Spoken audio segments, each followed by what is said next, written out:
Good morning, everybody. There were over 95,000 tests yesterday. Our testing rates continue to be high, but regrettably, we did have a substantial increase in the number of cases in the last 24 hours to 8 p.m. There were 356 cases of community transmission in New South Wales, and at this stage, we understand around a third of them had some exposure in the community during that time. Tragically, there were 3 deaths related to the Delta strain overnight or until 8 p.m. last night, and of course, we extend our deepest heartfelt condolences to all the loved ones of those 3 patients. One was a man in his 80s, one was a woman in her 80s, another was a man in his 70s. None of the 3 were vaccinated and all 3 died in hospital, and Dr. Chant will explain those circumstances. There was also an additional death, but that was resulting from a returned traveller from overseas, and again, our condolences to his family. That gentleman was in his 80s and we understand taken straight from quarantine, overseas quarantine, to hospital, but he was not related to the current Delta outbreak. Of course, regrettably, Canterbury Bankstown remains the central area where COVID is spreading, where the cases are increasing, and we have seen stabilisation and substantial decline in areas like Fairfield. So communities that are responding to the health orders and responding to what we're asking them to do are seeing a decline in their local government area. Pleasingly, there are no additional cases in Armidale, no additional cases in Tamworth, and the North Coast is investigating one potential additional case, but that's not linked to the gentleman that was in Byron. So Armidale and Tamworth, no extra cases at this stage, and potentially one other on the North Coast, but not related to the gentleman in Byron. Hunter has continued to have additional cases, and Dr. Chant will provide further information on request about those. Can I thank all the HSS students that came forward to get vaccinated yesterday? That was definitely a green shoot, knowing the young people came forward enthusiastically, nearly 3,000, and I understand we have the same number today. And I understand we have around 10 or 11,000 HSS students who've already booked for their vaccines, and can I encourage all those others who haven't to please do so. It's really important for those who are sitting the HSC exam in those local government areas of concern to make sure they have the vaccine, they're fully vaccinated by the time the exams come around. Again, we know that New South Wales is going through these challenging times, but we also know that vaccination is a key tool in reducing the spread and preventing hospitalisation, and it's always so sad when you hear about deaths, especially of elderly people who unfortunately for whatever reason weren't vaccinated, because that is proving to be an ongoing challenge. Those who have had 2 doses of vaccination have so far avoided any ICU, any mortality, but unfortunately those that are unvaccinated of any age continue to be vulnerable. And with case numbers where they are, unfortunately, if you live in those local government areas of concern, there is a high chance now that you could get the virus. Please protect yourself, your family, your loved ones, your community by getting vaccinated, whether it's through your GP, whether it's through the local pharmacist, whether it's through one of our New South Wales health clinics, whether it's through your local place of worship or community centre if there's a vaccination hub near you. Please come forward and get vaccinated. This is the time to protect yourself and your family and your loved ones. And can I again issue a plea to say, if you want to get back to work, if you want to get back to normal life, please get vaccinated. Vaccination is key to what we can do potentially in September and October, and I look forward to seeing those vaccination rates continue to go up. I assume that by today we're at 4.5 million already, and I'd like to see us get to 5 million by the end of next week. And then look forward to having the sprint towards 6 million by the end of August. Dr. Chant will now provide the health update, and then of course we'll take any questions. Thank you. Thank you, Premier. So there's 356 locally acquired cases of COVID in the 24 hours to 8 p.m. last night, and 4 cases overseas cases. Clearly, we are still seeing people infectious in the community, so a clear message is every time you leave your house, assume you're coming into contact with someone who's potentially got COVID. It is sad that we've announced additional deaths today. There's been notified of an 80-year-old gentleman from southwestern Sydney who acquired his infection as part of the Liverpool hospital outbreak. He tested positive on the 29th of July and he was not vaccinated. As part of that Liverpool Hospital outbreak, we have 7 staff and a student nurse and 29 patients impacted. And there have now been 6 deaths associated with this outbreak. Can I just say that New South Wales Health and the staff at Liverpool Hospital extend their sincere sympathy to the families and friends of these patients. And the death of any patient is felt deeply by the healthcare professionals who care for them. And a situation like this is tragic for everyone. The exposures occurred on a geriatric and neurology ward, and these patients are receiving the best possible care. But sadly, many are older and have health conditions which leave them very vulnerable to the harmful effects of COVID. Staff at the Liverpool Hospital are providing care and support for these patients in extremely difficult circumstances. The hospital is one of the busiest in the state and continues to take every measure to keep the patients and staff safe during the current outbreak, while continuing to provide high quality care to the community. There's also a lady in her 80s from southwestern Sydney died at Liverpool Hospital, and she tested positive on August 4th, and her infection was not related to the Liverpool Hospital outbreak. She was not vaccinated. A man from Western Sydney died at Nepean Hospital. He was in his 70s and he tested positive on July 7th, and he was not vaccinated. And then a man in his 80s from northern New South Wales died at Royal Prince Alfred Hospital, and he acquired his infection overseas and is not linked to the current outbreak. And he was also not vaccinated. In terms of an update on the situation in our regional centres, there's been no additional cases in the Byron, northern New South Wales area in relation to the case I spoke about yesterday. We had a gentleman and 2 of his children test positive, and there were a number of exposure sites. We have had no further cases linked to that exposure site, and can I thank the community for coming out for testing.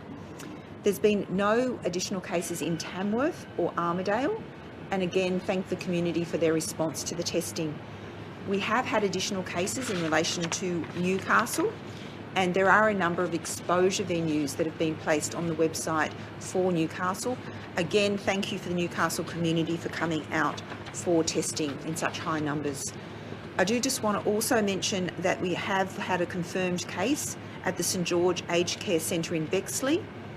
A confirmed case in a staff member worked 1 shift whilst infectious on 1 level at the facility, where 4 out of 8 residents have tested positive, and all 8 of the residents were vaccinated, and the staff member had received their first dose of vaccination.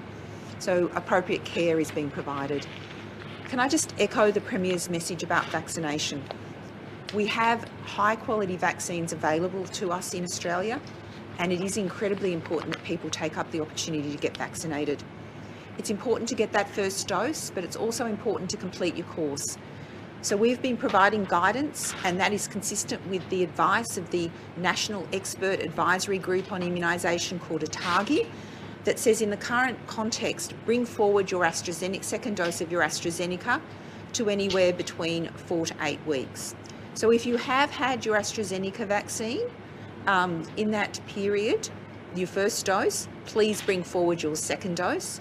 And as the Premier has also indicated, there's increasing access channels through pharmacies and general practice, and I urge you to make a booking to get your vaccine. Thank you.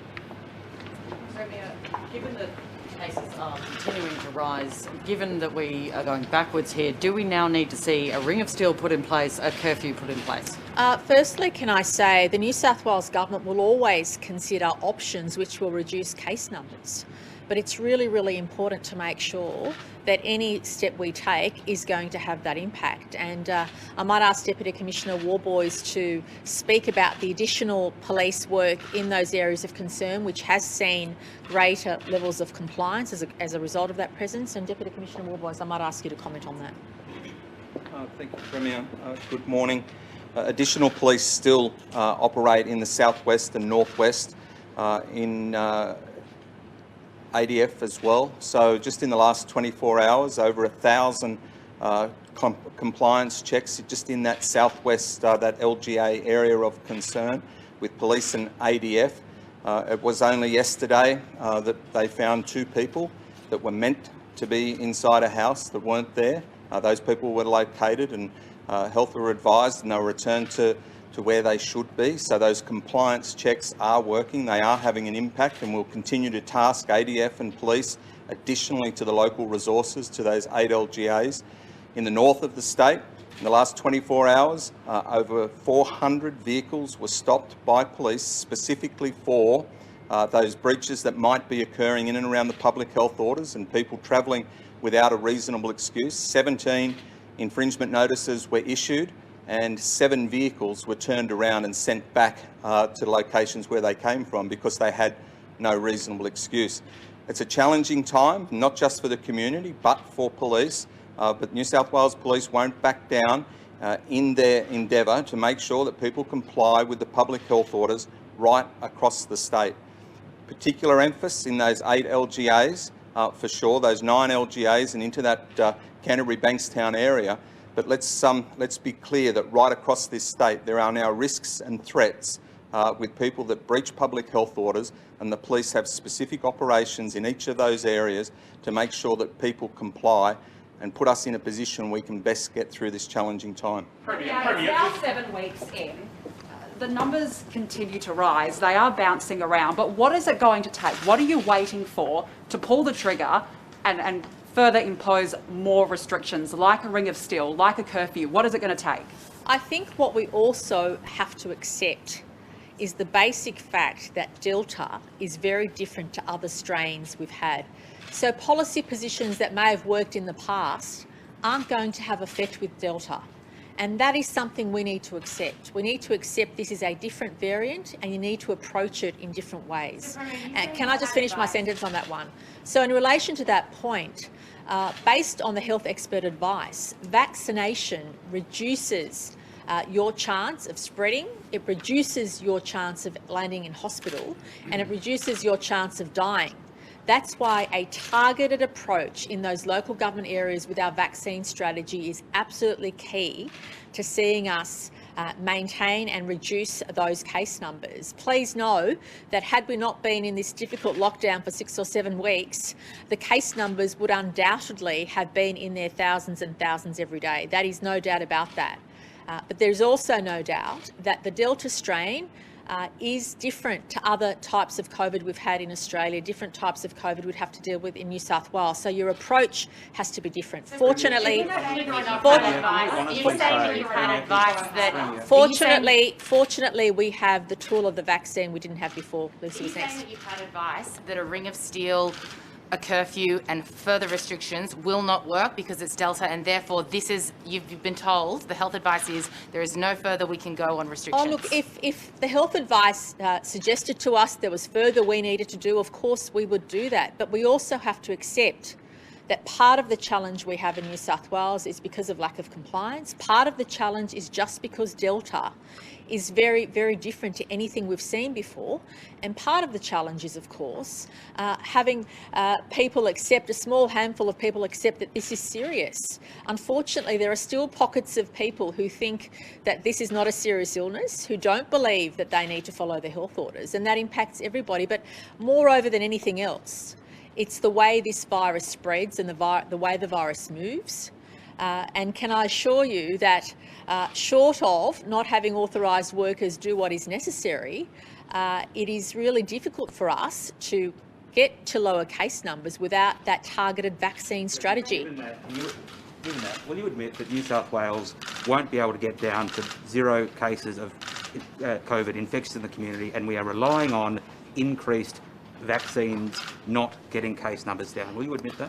Well, the New South Wales government has always said that our strategy is to get to as close to 0 as we can to those cases infectious in the community. But regrettably, we've seen those numbers increase in the last few days.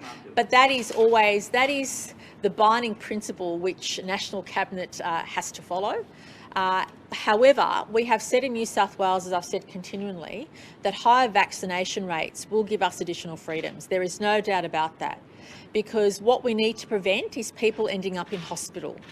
And one positive aspect of the last few weeks is confirmation that vaccination prevents people ending up in hospital. Vaccination reduces the spread. So a targeted vaccination strategy in those local government areas of concern is key to us moving forward in New South Wales, and key to us having greater freedom, and key to us making sure we hit those vaccination targets. Now, getting to 6 million jabs by the end of August will give us some opportunities in September, and we're looking forward to that. And obviously we're taking advice from our health experts and others across government to see what September and October look like.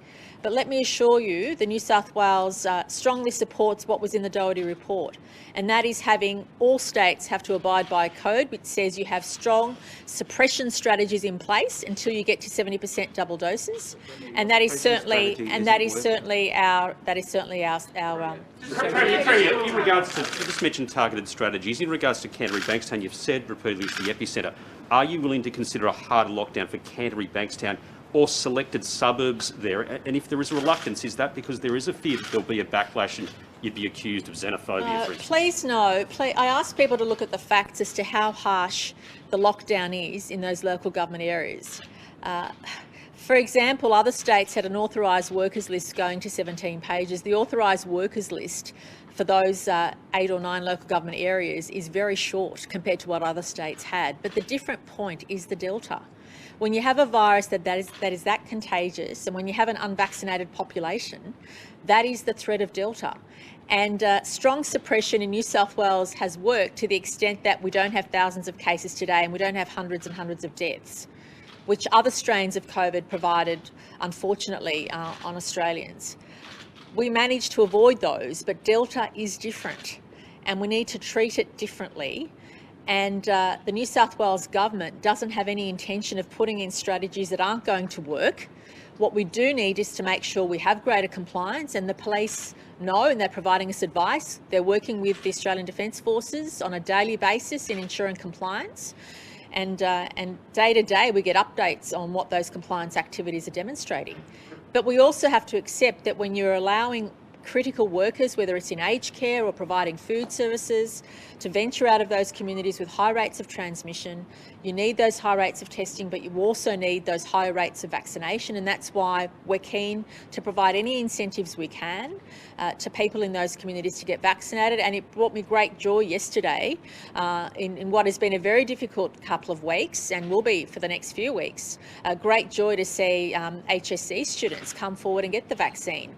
And they're the type of strategies in those key local government areas we need to continue to adopt to make sure we reduce the spread and make sure we reduce reduce the rate of people being hospitalised. Who hasn't asked the question, Chris? Premier, it's going to be a courageous decision for you when we do get to 70 or 80%.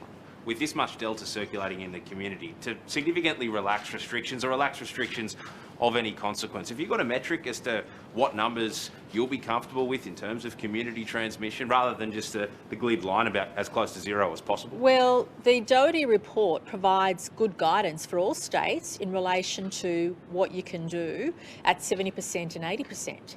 And we know that at 70% we'll have enormous opportunity. When you know that 70% of your population, especially in some of those key areas where the virus has been circulating, if 70% of your population is vaccinated, that gives you enormous opportunities to allow your citizens to leave much more freely than what is occurring now. With that much Delta in the community, I suppose my question is, does that offset any decision you might make around what the vaccination rates are? Because that's still a fair chunk of the population who aren't vaccinated, and that could have serious consequences of people going into ICUs and the like. Well, this is why we've had a sense of urgency in New South Wales about the jab, and why we're keen to see at least 6 million jabs delivered by the end of August, because that does give us opportunity as to what people can do in September and October. But it's really important for us to make sure that we provide the vaccination, a targeted strategy in those areas of concern to reduce the spread, especially amongst key worker groups. It was pleasing to see a couple of thousand people come out on Sunday who worked in the food sector. There'll be another one for construction workers this Sunday, I understand. So it's really pleasing to see people want to work, people want to get out, and they're coming forward and getting vaccinated. Who hasn't asked a question yet? Just in terms of easing restrictions and opening up, what are you going to do and say to parents with children? Because obviously there's going to be children moving around, they can't get vaccinated, younger children. aren't you exposing kids to this virus because they are getting Delta? Can I assure the community the New South Wales government never has and never would take decisions which impact the safety of our citizens? Quite the contrary.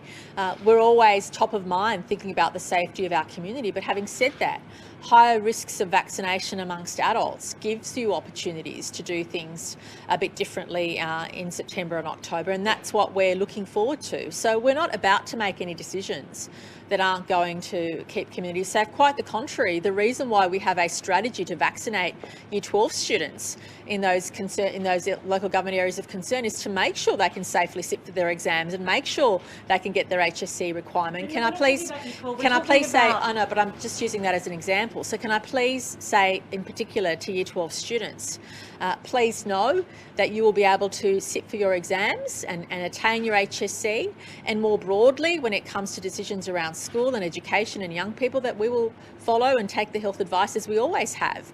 But we also do know in particular demographics and populations where the virus is particularly impacting, and we know that in adults it's impacting people who are mobile, people who aren't vaccinated, of any age, and they are the decisions that we'll have moving forward around what is a safe way to live in September and October. But we would never ever risk the health and well-being of our citizens. We've been very clear about that. But we also have to be very upfront about vaccination being a key tool. And anyone who thinks vaccination isn't a key tool in dealing with Delta, unfortunately, isn't listening to the facts and isn't listening to the health advice. And it's very important for us to make all of our decisions based on the health advice and based on the facts and based on what our populations need moving forward. We've got spread to the regions. You've got a rule that says people can travel to go and look at real estate, people can travel to their second home, and I've heard of people going to and from their beach houses. Isn't it time we had a much tougher rule around travel to stop spread to regions where they're going to be more vulnerable? The hospital system isn't as strong. Yeah, I'll just ask Minister Hazzard to address that issue, but I just say at the outset that people know what is right and what is wrong, and we expect people to do the right thing. But Minister Hazzard's been looking at that issue, and I'll just ask him to comment on that. Thanks, Premier. Thanks, Anne, for that question. Look, I think the issue is that it is difficult in regard to houses in different areas, but examples would be, for example, if you had a doctor who lived in Sydney but also went to somewhere in the regions for 3 days a week, 5 days a week, if you had and had a house there, if you had, for example, a family split up and one of the partners wanted to move and has to look at a house to find accommodation to take, for example, her children or his children.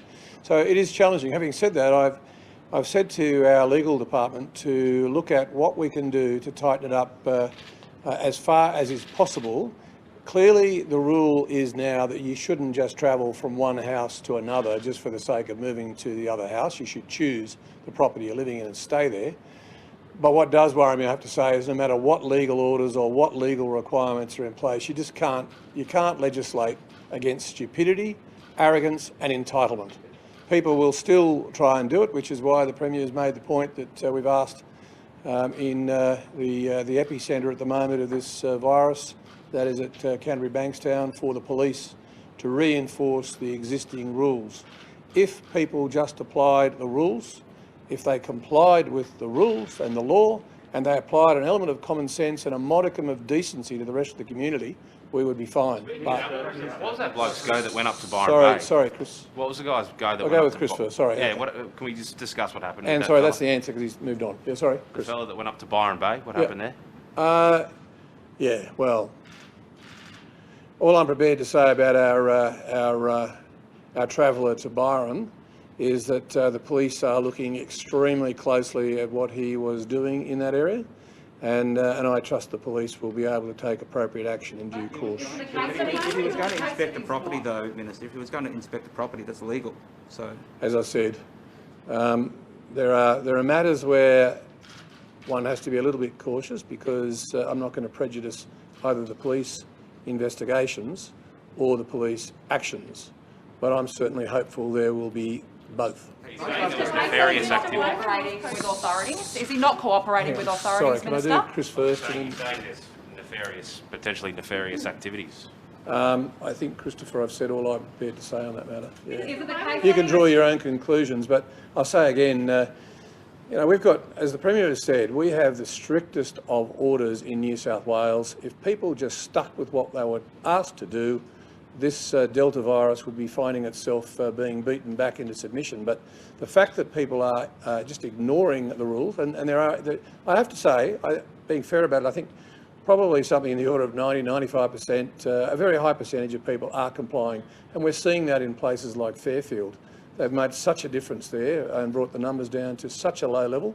I want to thank the people of Fairfield. But there are other communities, other people from other backgrounds who don't seem to think that it's necessary to comply with the law and who don't really give great consideration to what they do in terms of its impact on the rest of the community. And I would say to them, you really need to, because otherwise the forces of the law are coming after you. Is it the case that he's not cooperating with authorities, go here Minister? first and come back. Is he not cooperating, this gentleman, is he not cooperating with authorities? Is he not telling them where he's been? There's been reports that he's not a believer in COVID as such and therefore is refusing to cooperate. Is that the case? As the former Attorney General in the state, I'm very conscious of the fact that when police are undertaking investigations, we should allow them to take their investigations and not prejudice those investigations. And hopefully any activity that might have been inappropriate or illegal will be dealt with by the police and the courts. Sorry, Ursula. Is he cooperating with health though? And did he try to leave hospital last night, we understand? I'm not prepared to comment except to say that every individual should comply with both the health. You know, when health asks you questions, it's doing it to try and save you and your family and your friends and your community. So the answer is you should actually be very open with them. And as to police, well, if the police have come after you, it's for a reason generally. At that point, all I'll say is that we should leave the police to their investigations. Sarah?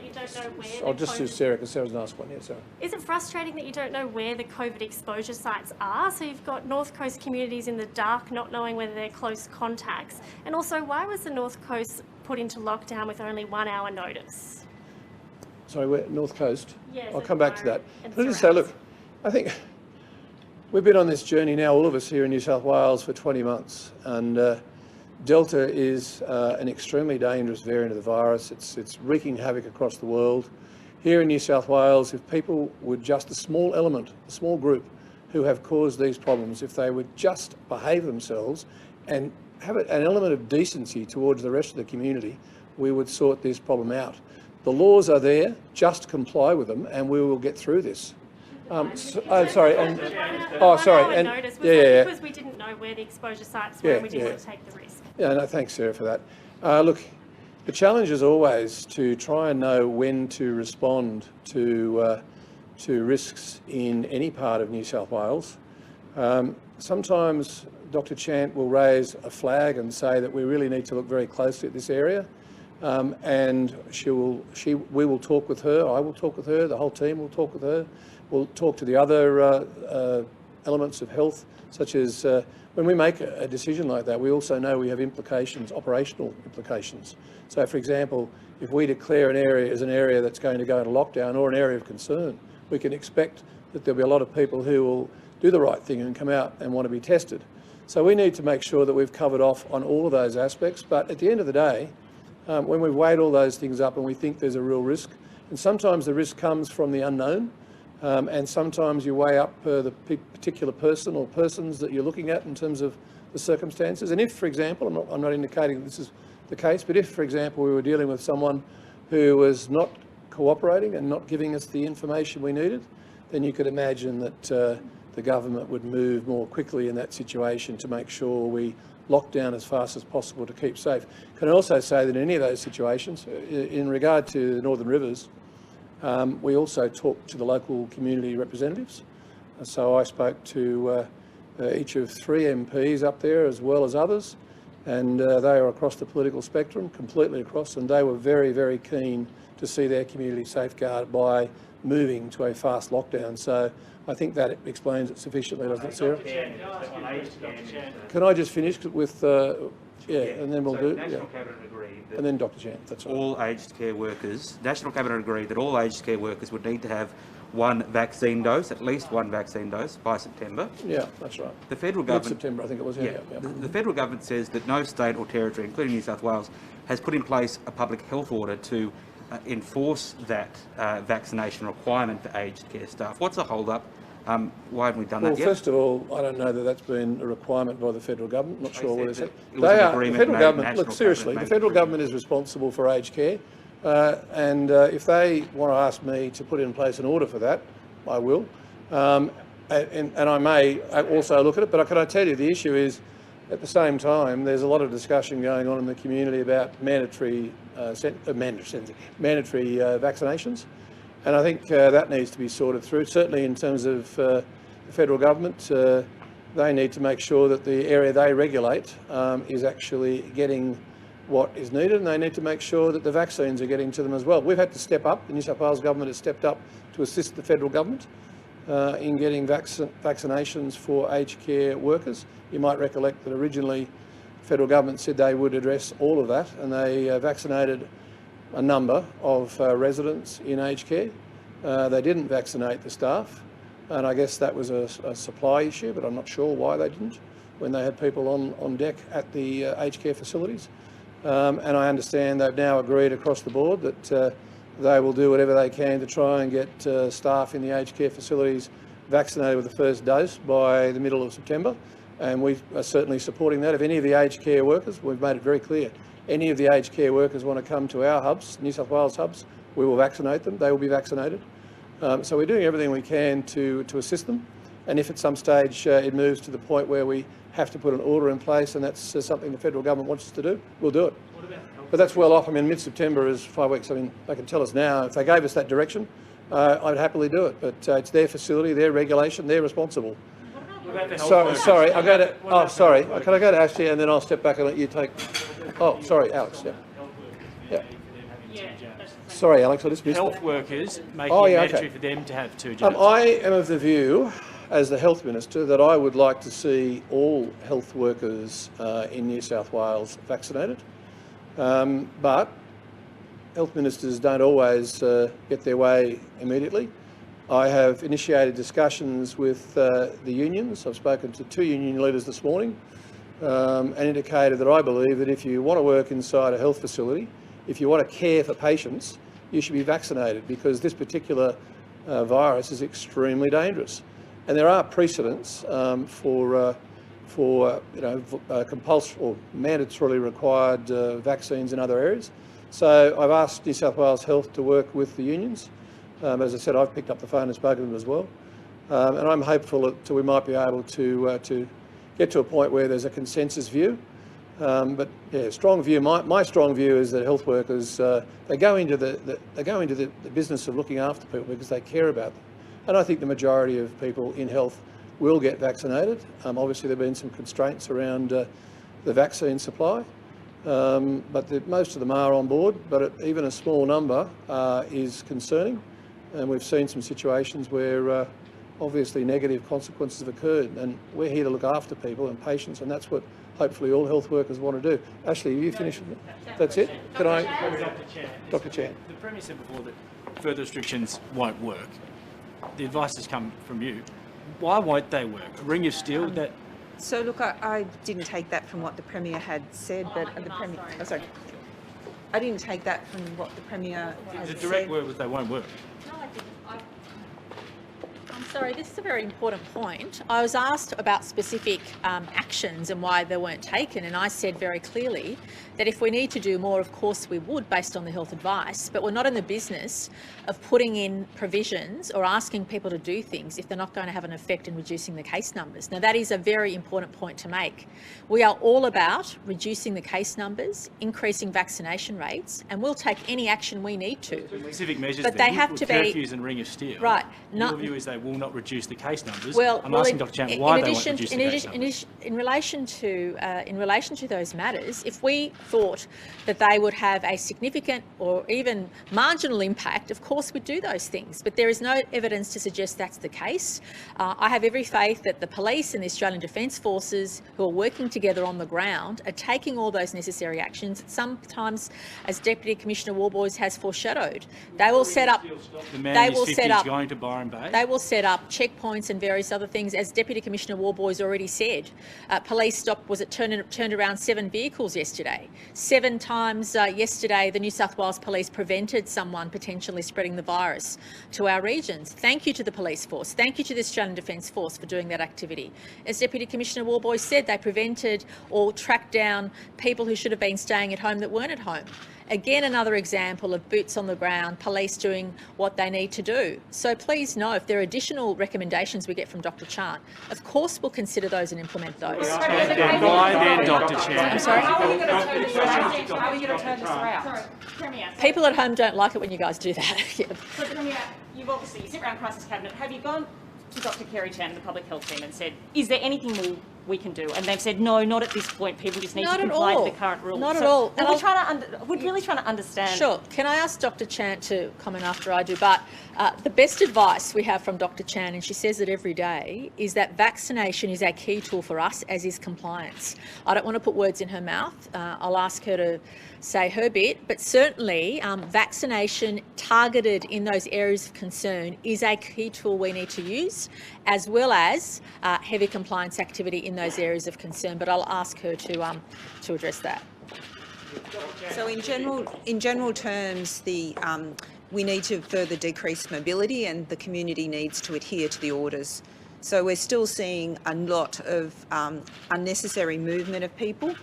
We're also seeing compliance gaps. I mean, an example, when I was talking to one of my public health units, that they reported a case had a partner had visited a close contact. These are not the actions that we want to see when we're dealing with a virus as transmissible as COVID.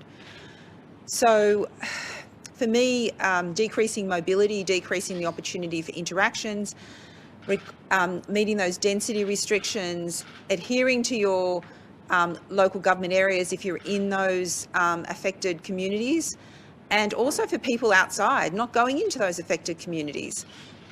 We need to do more if we're going to see these case numbers drop down. We're 7 weeks in and you're still talking about decreasing mobility. So what more are you going to do to ensure that people aren't moving around when they're not meant to be? So that's where the police and the defence have really stepped up compliance activities. So every day we identify areas where we've seen increased cases. So we have a huddle with police every morning, and we say these are the areas we're really concerned about. And so the areas I'm concerned about is Canterbury, Bankstown. And is that a reflection that what's happening with the police is not working? So there's the issue of the orders and what are the rules, and there's the issue of the community complying with those. Now, as I said, a large proportion of the community do, but a small proportion of the community don't. And that's not a simple matter, and it requires a sort of whole of government action. And one, it's to support people with food and access so they don't have to take actions to go to work when they're sick. It's about policing in terms of increasing compliance. It's also about working with community leaders to better explain. As the Premier said, there are some communities where we need to increase the understanding about the seriousness of COVID, how it's transmitted, and the implications. We also need to discuss vaccination. If there was a single silver bullet, that would be the case. But from my public health perspective, I'm not happy that these case numbers are increasing, and we certainly need to do all we can. But compliance will be one of those components of it. Why is it your view that they will not have to bring case numbers down? So clearly, my public health advice is we need to put in further further look at how we can stop people going into the regions. Sorry? Is that another way of saying a ring of steel? So I'm not in the position to understand the operational impacts of how you would do it, and so that's been passed on to police, and police have put in an increased regime of compliance. What about curfews?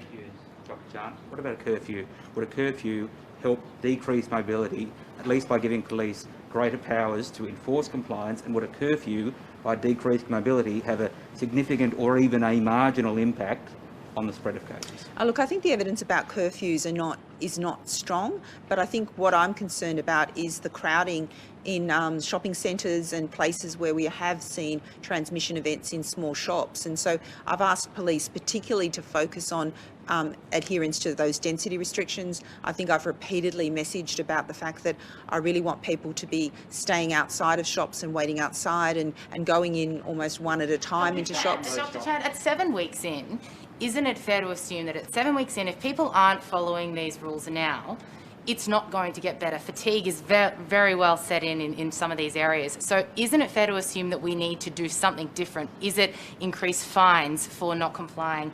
Is it, is it the curfews? Is it the rings of steel? So government's always considering about how better to support the community comply. And so I think the Premier has announced additional support and we've certainly provided funding to the non-government organisations to better support the communities through organisations such as Red Cross and others. And so those strategies will mean that there are less barriers for people doing the wrong thing. And I think the government is actively looking at a range of strategies. Except it's not showing in the numbers though, is it? I mean, the numbers are staying so high. There will be, once you've got that force of infection, it's really hard to turn it around. And that's why I think we all need to redouble our efforts. And I appreciate that those communities have been heavily impacted, but there is also the disease burden in those communities. And so I think I think we need to further work with those communities to really ensure that compliance, and as I said, it's a whole of government approach in terms of supporting those communities adhere to the public health advice. Dr. Chant, can we just ask you, we're hearing that some contact tracers are taking up to 3 days to reach exposure sites, which is clearly an issue. Are your contact tracers under too much stress? And if you can just answer that. Okay, so look, case numbers are increasing, and obviously that stresses all parts of the system, both the operational health aspects of the system and our contact tracers. However, we have scaled, and I want to acknowledge the role of Defence in coming forward to help us as well as part of a team approach to contact tracing. But I just want to explain that the why that you don't immediately know about a venue is that a person gets a test, the test result might come back 24 to 48 hours later, and then you interview the person. And so obviously you take the 2 days before you find out when they've got symptoms. And unfortunately, some people actually have symptoms for a while. I mean, unfortunately, the reason we, for instance, announced the lockdown in relation to the Northern Rivers was because we knew that that gentleman was infectious in the community for upwards of 8 days, as was potentially the children as well. So they're factors. If we can have people coming forward at the earliest symptoms for getting tested, that will also assist us. We are getting some reports of some people being contacted by New South Wales Health that they are a close contact of someone who's positive, but they haven't actually been to the venue that's been nominated. Is that an example of the so there was an issue. There was an issue and an error, and I apologise for that this morning in relation to one venue in Newcastle where there was confusion over which site of the gym that was infected. That was corrected quickly. I do apologise if there is any errors. It is when you're dealing with a massive number, there is occasionally a miscommunication, but please know that we're working as hard as we can to get that accurate information out and doing all we can to support contact tracing. Just on Newcastle, when will the decision be made on whether that lockdown is going to be? Oh, well, that was a better question for Dr. Chant, but obviously we'll take the health advice on that. There are obviously additional cases today. As we provided advice on, pleasingly, Tamworth and Armidale haven't had any extra cases. North Coast could have one, but not related to the Byron person. So those 2 or 3 areas, at least the 2 areas, are looking positive. In relation to Hunter, there has been an increase in number of cases. I think it was 12 or 13 overnight. So we'll rely on Dr. Chan's advice on that. If she recommends an extension of the lockdown, that's what we'll determine. And if she determines that Tamworth and Armidale can come out of lockdown, well, then that's what we'll announce as well. Dr. Chan, can you update us on how many children? I'm sorry? business want to plan to get workers back Yeah. in their offices in the CBD. What sort of vaccination rates do you guys want to see before that can happen? Firstly, can I say I've been heartened by various industries approaching government saying that they want to participate in a vaccination incentive program. So a lot of businesses do want to see and encourage their employees to get vaccinated and get them back to work. And so we'll be working with industry on our plans moving forward to let everybody know what September and October and November, for that matter, looks like. And I just want to thank industry for working with us so collaboratively and so constructively. And clearly, people do want to get back to work. And if vaccination is an incentive for them and their employer wants that, that is not a bad thing. It gives us greater degree of comfort to know that business and community and employees are working together to make safe places to work and also to make safe places for people to go. I wouldn't feel comfortable using a service or going anywhere if I felt people weren't vaccinated. But I would feel comfortable going somewhere if I knew that there were good rates of vaccination, a safe place to conduct activity. And I think business and industry appreciate that, and they're really, really keen and enthusiastic to get higher rates of vaccination amongst their employees so that we can provide them opportunities to recommence activity. Could that happen at 50%, Premier? Sorry, Deputy Commissioner. Dr. Chant just said that her public health advice would suggest that we need to look at how to stop people from going into the regions. What would be the police response to that? How would you enforce something like that? I think the way that we get to that the quickest is that people abide by the public health orders themselves. What we are seeing is people making conscious decisions to go outside to contravene the public health orders at a risk to themselves and the community, and the whole strategy around getting New South Wales back to normal as quickly as possible. I've outlined what happened in North Region just in the last 24 hours, a significant police presence, Traffic and Highway Patrol, local police, our Transport Command in pulling over vehicles and making sure that they had a good and proper reason to travel. Some of those were turned around, some of those were issued with penalty infringement notices. That effort will not only happen in Northern, but it'll happen in Western Region, it'll happen in Southern Region, and we'll continue to treat Greater Sydney in terms of its merits, where the transmission is, where people need additional efforts around compliance. That will happen, and New South Wales Police has shown that they are up to that task. It's reviewed every day at our Police Operations Centre that is working 24/7 on the police deployment issue. We're assisted by ADF.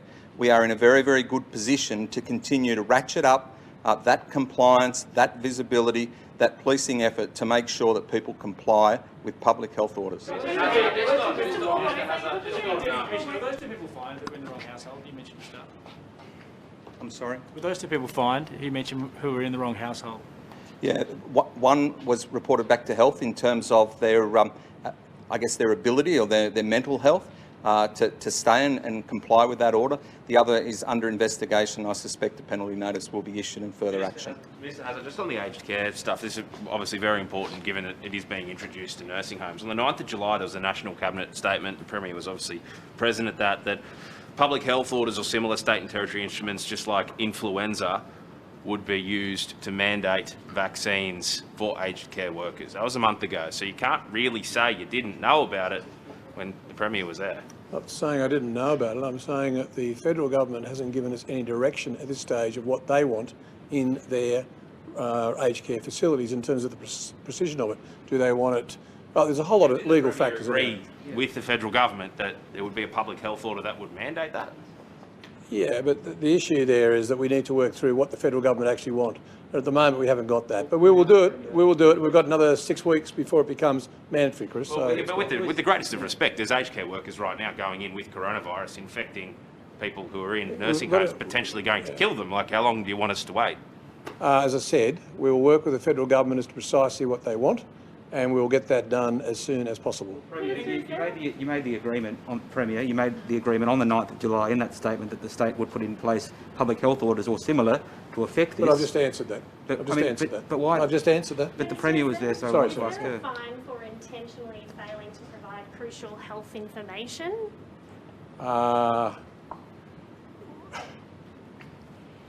There are fines available for not being cooperative with the health inquiries. The challenge, though, of course, is that generally the health staff who are asking the questions are trying to do it in a way that draws out all the information in a compliant way. So health workers don't tend to threaten patients who have an issue. It's not what would normally bring out the information. So the police can then deal with other issues if they are breaching the orders. I mean, we've had examples, as the Deputy Commissioner was just saying, that we've had examples of, I'm just thinking of a couple of them, where people went from southwest Sydney to Newcastle and then from there went and spread the infection, well, the infection spread anyway, after they arrived there in Newcastle at the university, and then distributed itself up to Armidale and to Tamworth.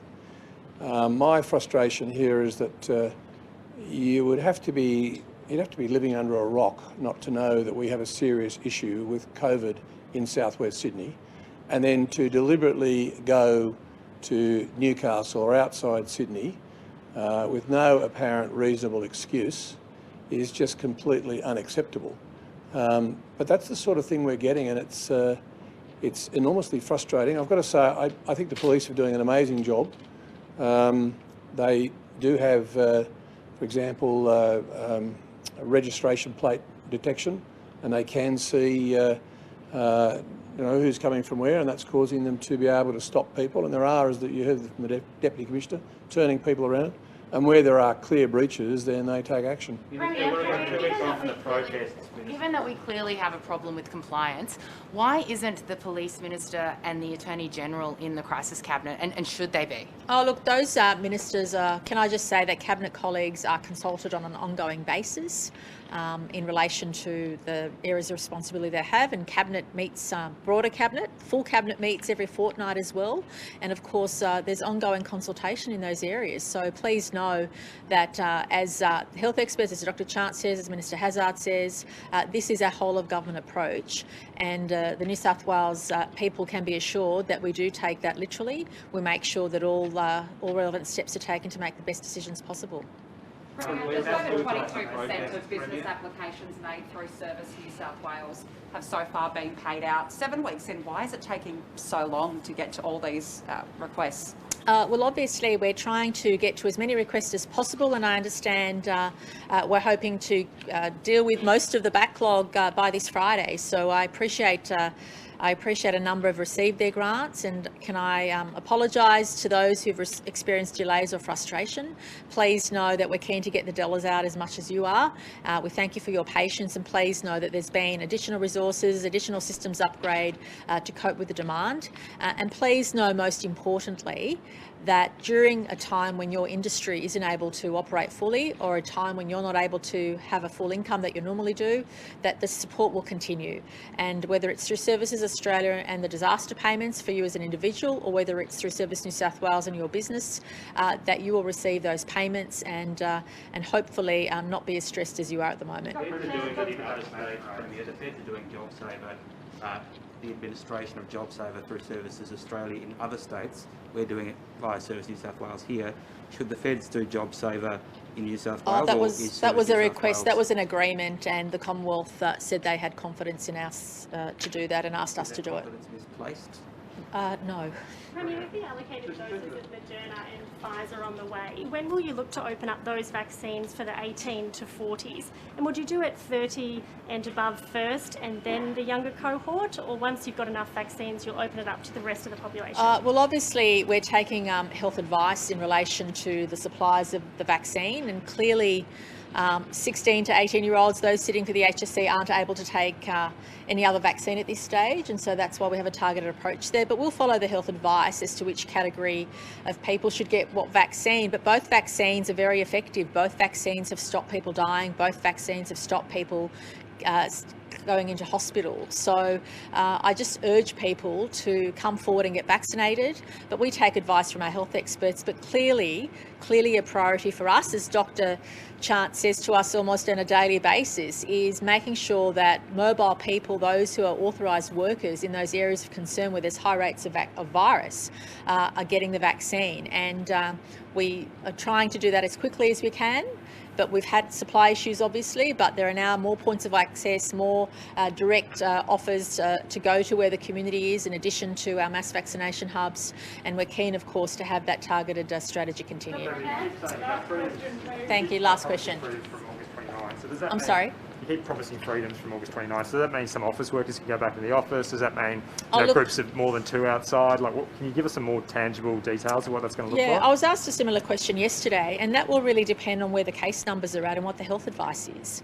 But clearly, what Dr. Chant looks at and what the health experts look at is not only the rates of vaccination, but where those vaccination rates are. Some suburbs have nearly 100% vaccination.